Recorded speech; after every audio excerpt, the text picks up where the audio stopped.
jadi orang pertama yang hat-trick di PON. Nah, gimana sih rasanya gitu? Wah, alhamdulillah sih, maksudnya nggak nyangka juga ya, karena kemarin itu aku sempat mau ngundurin diri di PON Papua.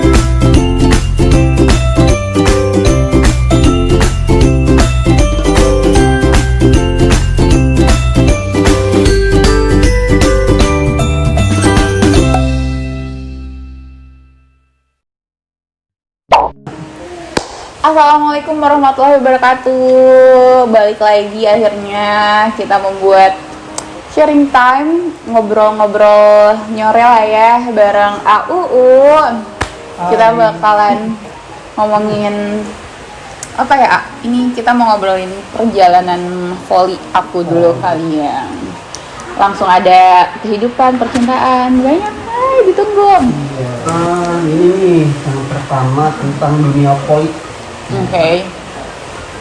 Ini kan kemarin tuh masih anget, Wilda tuh jadi orang pertama yang hat-trick di PON. Nah, gimana sih rasanya gitu? Wah, alhamdulillah sih, maksudnya nggak nyangka juga ya, karena kemarin itu aku sempat mau ngundurin diri di PON Papua ini gitu, karena harusnya 2020 diundur jadi 2021 kan. Terus saat itu emang sedang naik turun mood kali ya, hati gitu, terus kayak ikut nggak ya, terus dari pelatih dan official juga kayak menyayangkan kalau tidak ikut dan lain sebagainya, akhirnya memutuskan untuk ikut lagi.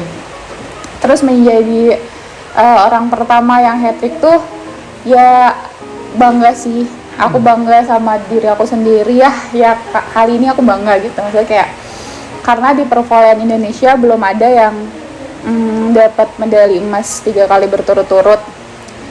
Ya alhamdulillah banget sih ya, dikasih kesempatan sama Allah untuk ngerasain hal itu. Senang banget pasti. Dan juga orang pertama ya? Iya, orang pertama. Jadi kayak, masa aku jadi legend? Enggak sih gitu ya. Sejarah ya sejarah lah. Mungkin aku bisa nanti nyeritain ke anak cucu kelak lah ya gitu, kalau misalnya ini nih mau pernah kayak gini nih gitu. Kayak gitu lah. Dan juga ini jadi sebagai motivasi buat junior ya. Ya insya Allah sih, semoga aja mereka bisa ngambil yang baik-baiknya dari aku, dan yang minus-minusnya ya bisa disaring lah sama mereka gitu, insya Allah. Kedepannya ada the next Wilda ya. Amin. Membawa harum PON daerahnya dan juga membawa harum pervolian Indonesia. Amin. Semoga pasti ada lah ya. Yang kedua, pasti kan persiapan PON tuh nggak semulus yang dibayangkan. Nah, apa sih kendalanya gitu? Kita juga kan sempat ketunda pandemi kan. Itu tuh juga sedikit apa ya, menyusahkan sih menurut aku, karena kita pertama itu latihan di rumah masing-masing, yang sebenarnya itu tuh kalau volley kayaknya susah banget karena kita butuh teamwork, kita butuh latih lapangan, kayak ada touching bola dan sebagainya, itu juga salah satu kendalanya. Terus dari physical distancingnya waktu itu kan, yang latihannya biasanya pagi sore, jadi kita cuma pagi doang, kayak gitu-gitu sih, itu yang kendala-kendala di latihan sih kayak gitu. Kalau pas di pertandingan apa ya, paling aku challenging buat aku, karena aku di sini senior yang di PON sebelumnya tuh kayak teman-teman aku tuh udah pada pensiun di PON gitu kan. Paling ada beberapa kayak Putri, Legisha, cuman emang beda usia sama aku. Challengingnya benar-benar kayak aku harus ngatur ego aku sendiri, aku harus ngatur emosi aku sendiri dulu, baru aku bisa ngatur ego dan emosi teman-teman yang lain gitu. Karena itu penting banget sih, gimana caranya kita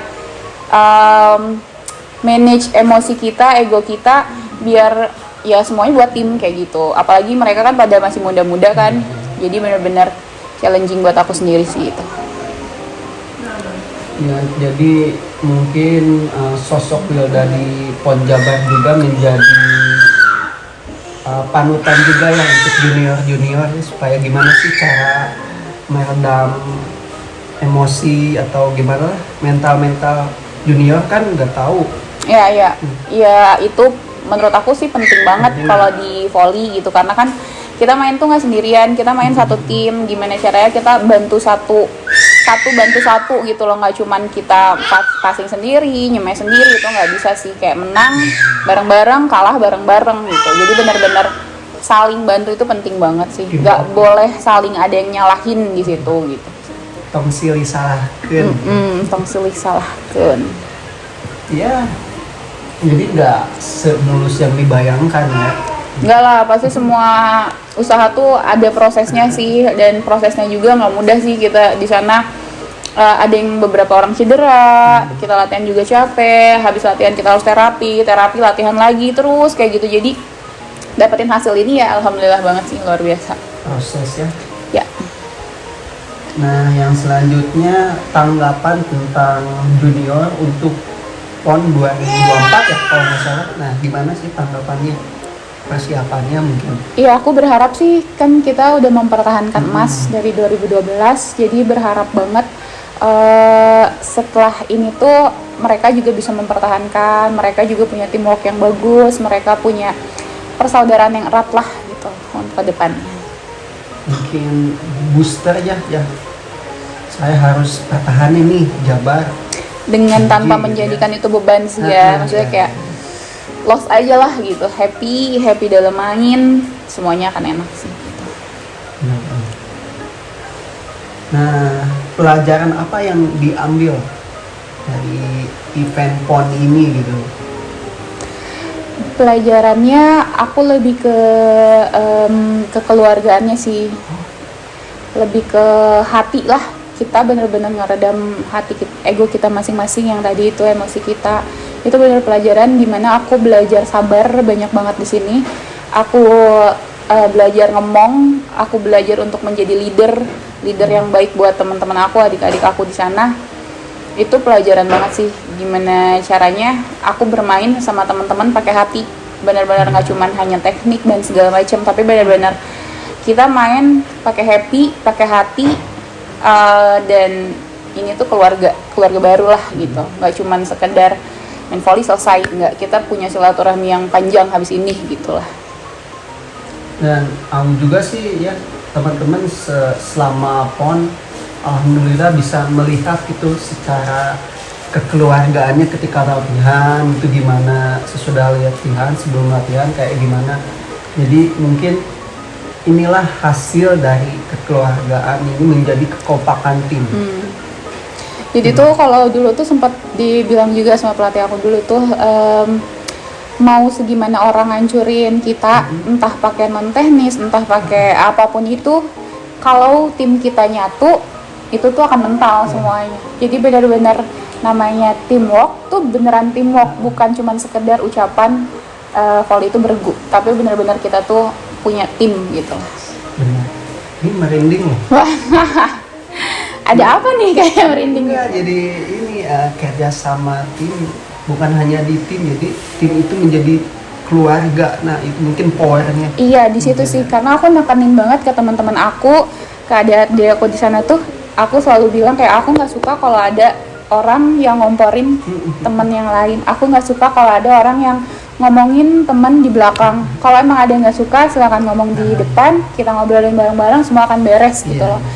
Ketika emang ada satu orang yang ngomporin, saling salahin atau menjadi kambing hitam di tim, itu tuh aku udah nggak suka banget lah. Jadi tolong jangan sampai ada yang kayak gitu. Jadi beberapa kali emang kita suka ngobrol, briefing dan lain sebagainya.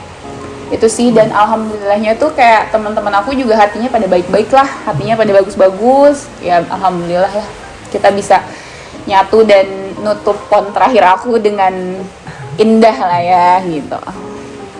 Jadi kan nanti juga kalau misalnya kita udah kerjasamanya udah nyatu, pasti secara main juga kan enak ya. Kayak di mana-mana tuh kenyamanan tuh penting.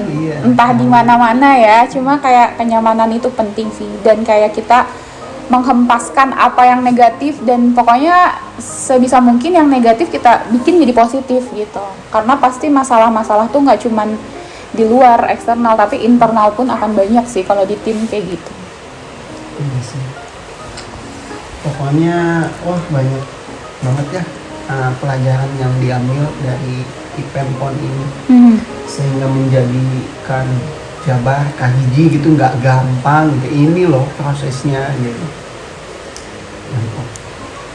Alhamdulillah. Oke, next pengen liatin mana sih medali-medali yang Wilda punya, bisa diceritain. Ya. Namanya PON ya.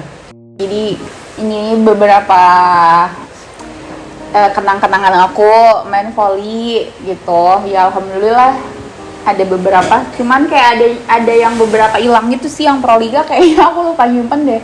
Kayak Proliga juga alhamdulillah aku dapat hat trick. Dan itu juga sejarah waktu itu, karena itu aku bawa nama PLN. Terus kita 2015, 16, 17 juara 1.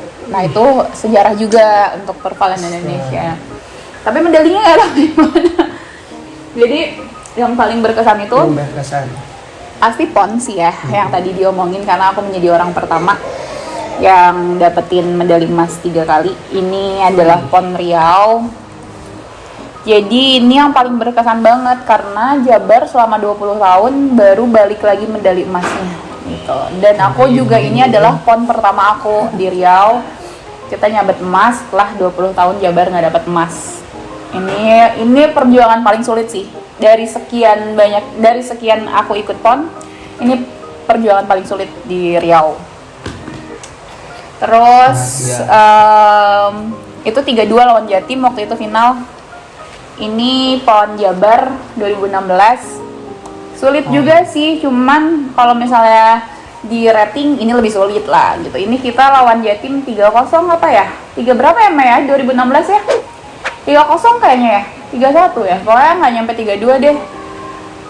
Sulitan di Riau waktu itu kita lawan Jatim. Terus terakhir adalah sejarah aku, ini di PON Papua. Ini kita final lawan Jateng 3-0 ya? 3-0 ya? 3-0 lawan Jateng juga.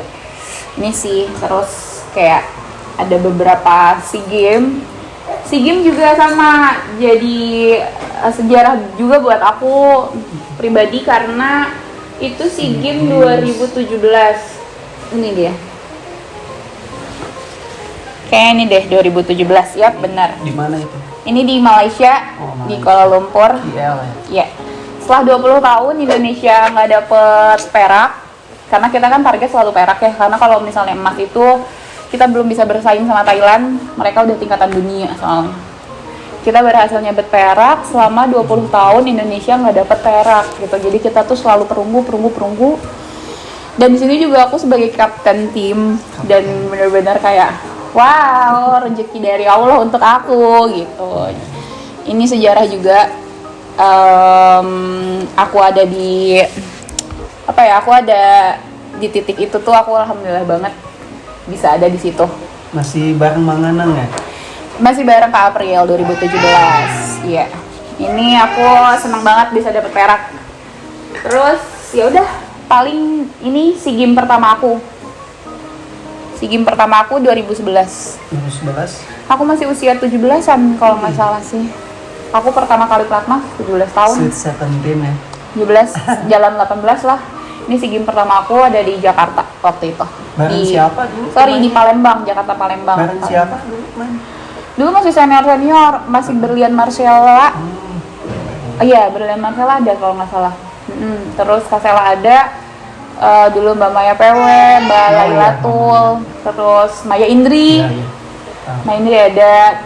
Wah, itu masih yang senior. Aku tuh kayak masih peak, baru masuk banget. Baru diemong sama senior sih saat itu. Lanjut ke 2013, Myanmar. Perunggu lagi. Ini aku belum pakai hijab. Masih kurus banget, Alma. Terus 2015, Singapura sama April pertama kali SEA Games 2015. Perunggu lagi. Kita masih kalah sama Vietnam. 17 yang tadi. Nah 19 kita turun lagi sih di perunggu. Cuman perjuangannya luar biasa. Yang ada di TikTok ya. Iya. Tahun rumah, dan itu tuh kita udah kayak hopeless akan kalah sebenarnya karena mereka udah unggul poin Iya duluan. sih, benar itu. Mereka tuan rumah unggul poin duluan, mereka tinggal bisa dapetin poin 1 atau 2 gitu ya. Dan Iya. ternyata Allah ngasih rezeki, ya Allah sih yang hebat sih perantaranya kita. Itu merinding banget sih, itu merinding banget. Ya alhamdulillah masih dikasih medali di sana. Alhamdulillah. Kalau piala nih, kalau yang ini tuh kayak ada Popwil, Porda, terus ada kejuaraan ASEAN, Asia, yang kayak gitu-gitu sih. Proliga ada ya. Proliga, ASEAN School Game kayak gitu. Cuman yang untuk ranah senior, yang event besar ini sih tadi yang aku kasih lihat. Kalau piala, ini 2015 aku dapat best blocker. Aku ikut PLN saat itu sama coach Tian Mei, itu berjasa banget juga sih. Pelatih semuanya berjasa di pervolian aku. Cuma pas yang 2015 ini aku dipegang oleh pelatih Cina. Jadi beliau itu ngajarin aku nggak cuman teknik volley. Aku belajar nurunin ego, nurunin emosi, disiplin. Volley itu keluarga, volley itu nggak boleh ada yang saling jatuhin. Itu dari beliau. Itu luar biasa banget, pelajaran yang aku ambil banyak banget dari beliau. Alhamdulillah aku dapat best blocker 2015. Nice. Terus ini best blocker lagi 2016 tahun depannya. Sama Tian Mei juga. Sama ini 2016. 17 18 tuh aku nggak dapet. 17 18 aku nggak dapet, 17 tapi kita juara 1. Best blockernya saat itu siapa ya? Aku lupa. Nah ini 2019 kita juara 1 lagi, alhamdulillah di Popsi Vokal One sama coachnya Mr. Cham saat itu. Dan aku ditosorin sama Pipu Thailand. Oh iya. Aku belajar banget juga dari mereka. Terus kalau Pipu itu dia berani banget ngasih bola quicker. Sampai aku dapat best spiker. Kayak nggak nyangka aja sih kak kalau misalnya aku best spiker, karena kan biasanya best spiker itu open bola-bola buangan karena mereka sering dikasih bola. Terus pas aku dapat best spiker ini tuh juga ada kontroversi sedikit karena kok Wilda sih, kok bukan ini, kok bukan itu. Cuman mungkin mereka ngitung dengan statistik, ya kan. Terus karena emang aku rasa aku dikasih bola banyak sama Pipu karena dia banyak nyolong bola gitu loh. Ketika ada rally point dia ngasih ke quicker. Sebenarnya nggak jedung banget sih, cuma kayak peletak poin gitu loh. Iya, kayak quicker tuh kan ngandelin cepat. Aku dapat best striker untuk pertama kalinya. Berarti itu ya si ininya usahanya percaya ya. Kalau menurut aku volley itu kunci paling penting itu toser. Iya. Nah yang ini di Paling gede nih. kejuaraan International Women's Volleyball Tournament di Vietnam. Kita juara 2 kalau nggak salah ya. Aku dapat best middle blocker lagi di Vietnam sih. Terus nggak nyangka aja, kok aku dapet sih gitu. Kayak ya udahlah, alhamdulillah dapat uang juga buat jajan di sana. Itulah alhamdulillah kenang-kenangan aku semuanya. Kenang-kenangan selain kita olahraga, dikasih uang jajan, kita bisa jalan-jalan ke luar negeri loh. Gratis. Ya. Suka dukanya volley ya kayak gitu sih. Maksudnya dari volley itu aku bisa keliling Indonesia. Dari volley juga aku bisa naik pesawat ke luar negeri. Dari volley juga aku bisa mungkin ya seenggaknya bisa ngasih mama papa atau ngebagiin mama papa atau keluarga aku gitu. Bisa jajan apa yang aku mau karena ya alhamdulillah bisa sana lah gitu kan. Terus karena emang dari dulunya itu apa ya, aku dan keluarga aku tuh cukup gitu loh, sederhana banget. Kayak kita kalau mau beli nasi goreng tuh setiap hari Rabu doang gitu. Kayak nasi goreng Rabu ya gitu. Kayak ya alhamdulillah, maksudnya kayak aku percaya kalau roda itu tuh benar berputar. Kalau misalnya satu hal sih yang paling penting tuh kita nggak boleh dengki ya, kita nggak boleh sirik, kita nggak boleh dengki bahwa semua yang terjadi akan pasti terjadi gitu, dan semua orang ada rezekinya masing-masing. Tanpa manusia menilai, Allah akan nilai gitu. Jadi benar-benar gak nyangka aja sih aku ada di titik ini sekarang dan aku bersyukur banget. Mungkin itu sedikit cerita dari dunia poli, dari Teh Kiwil ya, dari perjuangan pertama dapat medali sampai kemarin kita terakhir mendapatkan medali emas PON Papua untuk Jabar. Nice. Semoga bisa diambil yang baiknya, gak diambil yang buruknya. Ya, gitu.